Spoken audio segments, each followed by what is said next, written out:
what happens with imposter syndrome is we tend to forecast what other people believe of us, right? So if you're Henry and you're an entrepreneur, and let's say you're doing your event in October, right?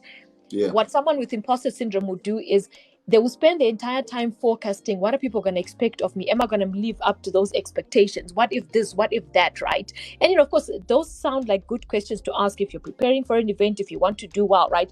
But it gets to a point where we are now driven by what we think other people expect of us, right? So they say, well, I'm Phiona Martin. I'm an award-winning career coach. So therefore, people are going to expect this extremely high standard. And in many instances, we set those standards for ourselves, right? So some people are not even thinking about that, but you're sitting there, putting immense and extreme pressure on yourself to perform, everything perfectly at a very high level. And you often find that when people with imposter syndrome, they say they come out of a meeting, they come out of a presentation, instead of feeling good, like, oh, okay, that actually went well, I got to sit in front of a CEO, they have the opposite. When now they start to nitpick what went wrong, do they deserve to be there? People must really be thinking that they're useless, etc. Right? So then it goes into this effect where what you call it, they spend time ruminating, which is like your thoughts go over and over again, right? Beating yourself up Like meditating when you should actually on exactly. failure.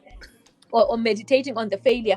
And in many instances, it's not even a reflection of what happened, right? So I often find, when people with imposter syndrome come and they're criticizing themselves about something or the other, very often when I ask certain questions, right, they almost get shocked, like, oh, actually, you're right. I wasn't looking at it in that way, right? Because they have a fixation on failure, right? Or fixation on what went wrong, and a fixation on, in fact, perfectionists are their own biggest critics.